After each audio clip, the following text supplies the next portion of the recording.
Oke, Assalamualaikum, selamat sore Pak, dengan Pak Advokat siapa Pak? Ya, Nah, ya, bagaimana Pak tadi tanggapannya dari pembacaan agenda sidang pleno tadi?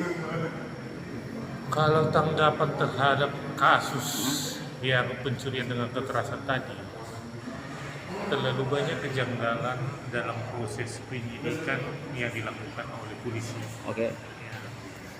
Kejanggalan-kejanggalan yang dilakukan itu antara lain dalam ketentuan ada Perkap Kapolri nomor 6 ya tahun 2019 di Oke. pasal 4 ayat 1 dikatakan oke, dalam hal ada laporan polisi, laporan masyarakat yang bersumber dari masyarakat, ya laporan model B, maka ada kewajiban hukum dari penyidik untuk terlebih dahulu melakukan pemeriksaan terhadap saksi. oke, Ya, karena apa? Saksi yang dimaksud di sana berhubungan dengan ketentuan pasal 1 angka 26 KUHP. Saksi adalah orang ya yang mengetahui satu peristiwa yang dialami sendiri, tidak sendiri ya. Nah, juga berhubungan dengan pasal 1 angka 27. Keterangan saksi itu adalah merupakan alat bukti. oke, Nah, kenapa menjadi alat bukti harus di BAP?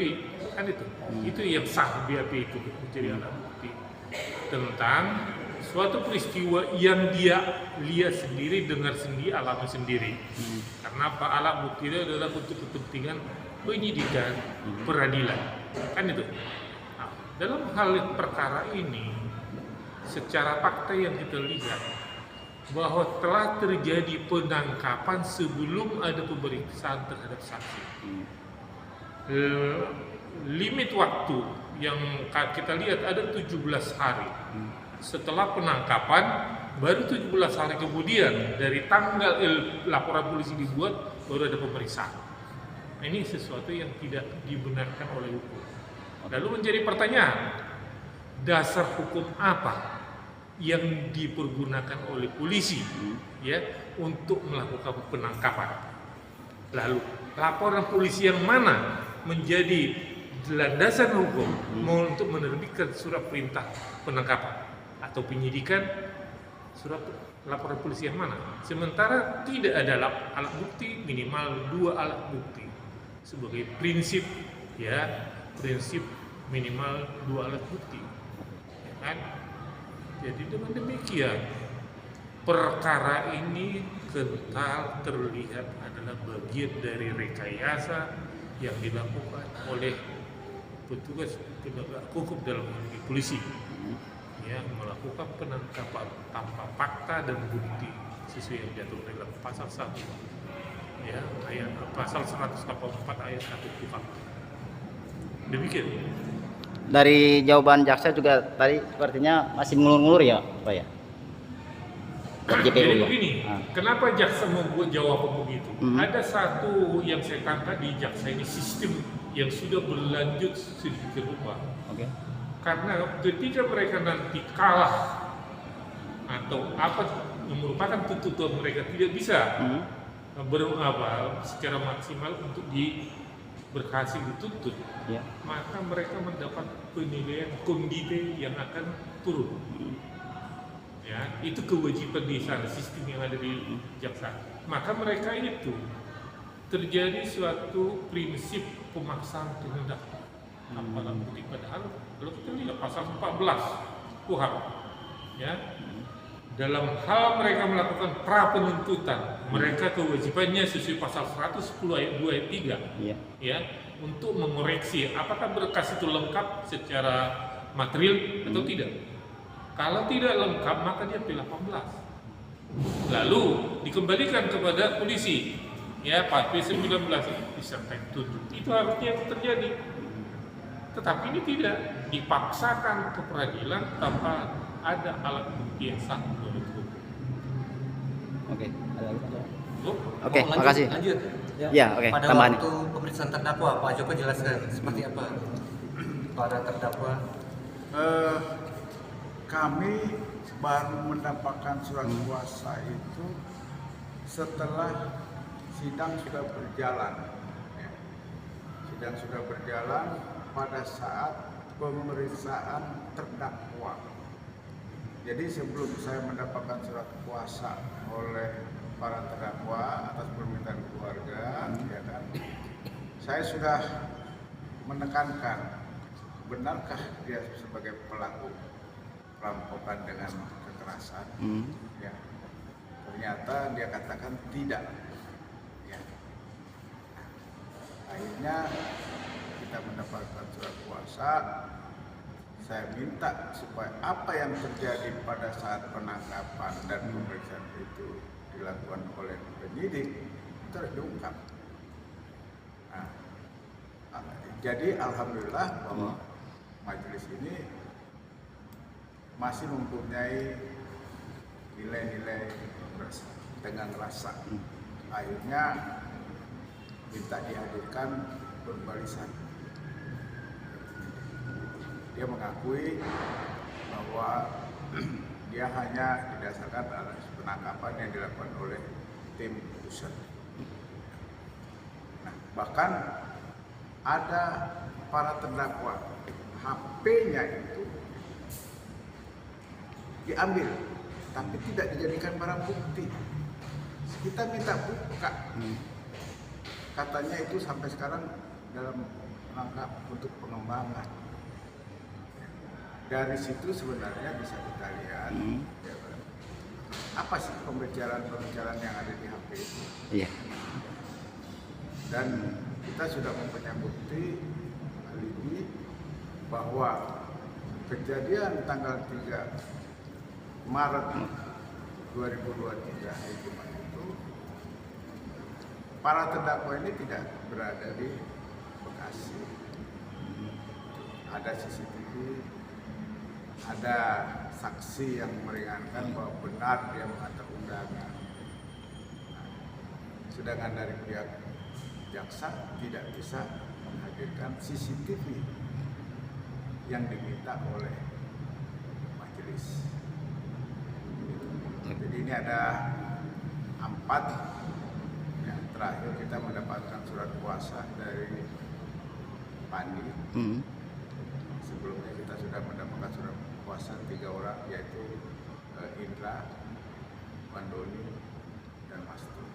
Saya mengharapkan hakim ini memberikan keputusan benar-benar demi keadilan berdasarkan ketuhanan Yang Maha Esa. Berarti dalam perkara yang apa yang dialami Pandi, Wandoni, Mastur, dan Indra ini kental dengan rekayasa ya, Pak? Bisa dikatakan gitu.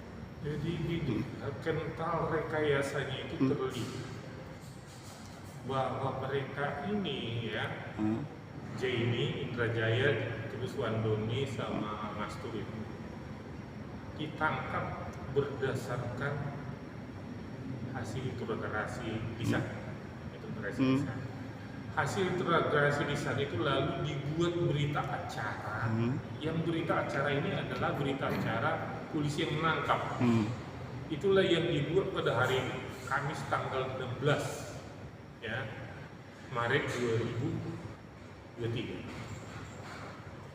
Setelah interogasi para si korban, baru dia membuat berita acara sendiri. Kalau lihat format berita acaranya ini tidak sesuai dengan format yang sesungguhnya. Karena apa? Dia menggunakan metrik. Di dalam metrik dimasukkan nama 3 orang, ya, penyidik.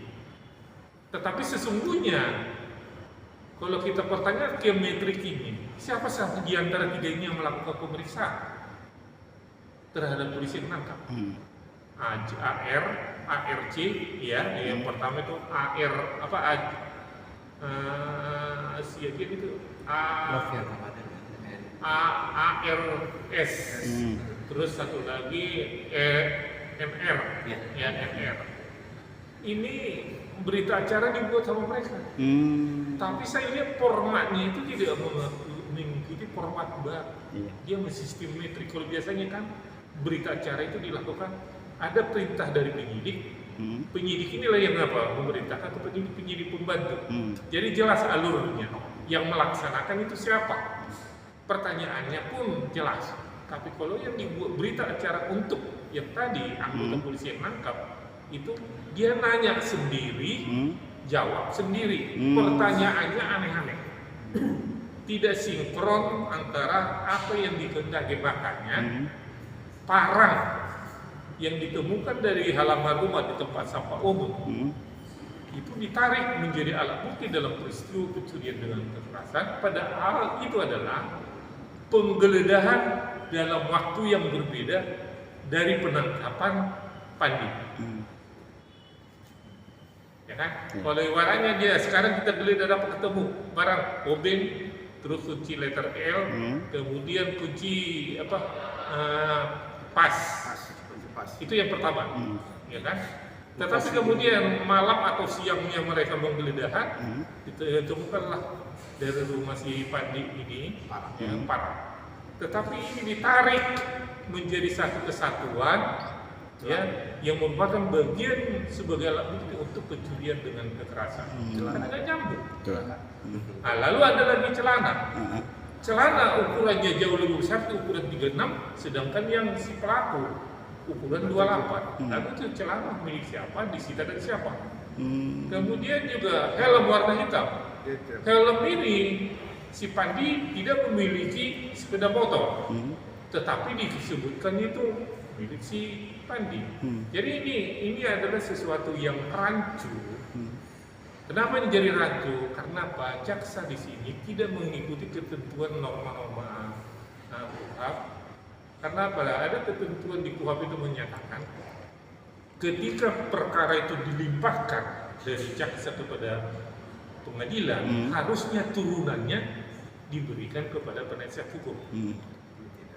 Tetapi dalam perkara ini, ya, karena kami masuk adalah ketika pemeriksaan tersangka, maka yang diberikan hanya keterangan tersangka, terdakwa terus polisi yang menangkap 2 orang, saksi, baru keterangan tersangka. Sementara surat perintah penyitaan, surat perintah penangkapan, surat permintaan izin penggeledahan ini kita tidak tahu kayak gimana formnya, karena tidak pernah diberikan oleh jaksa. Nah, pun keluarga daripada tersangka ini tidak mendapatkan tembusan surat pemberitahuan. Ya, ini yang aneh gitu. Iya. Jadi norma-norma hukum itu sudah dikangkangi mereka. Nah, inilah sebenarnya bagaimana nanti majelis hakim yang memeriksa perkara ini haruslah tergerak hati. Jangan lagi membuat ego sektoral, saya yang paling hebat atau apa, tidak demikian. Tapi dudukkanlah perkara itu pada proporsi yang benar, sehingga tercipta, ya, tercapai tujuan apa? Pengadilan itu apa? Ada kemanfaatan, ada keadilan, kan di situ apa ya kemanfaatan hukum sendiri. Kalau nanti arogansi yang digunakan, saya itu semua orang tangkap nanti, tanpa alat bukti semua ditangkap, kita yang habis kan gitu. Inilah yang dulu tujuan kita sebenarnya bukan berarti kita melawan, tapi lakukanlah perbaikan sesuai dengan norma-norma hukum. Karena apa? Norma hukum acara itu belum diganti, itu yang menjadi pedoman kita. Jadi kita demikian. Oke, makasih Pak. Ya, assalamualaikum. Fotoin dong.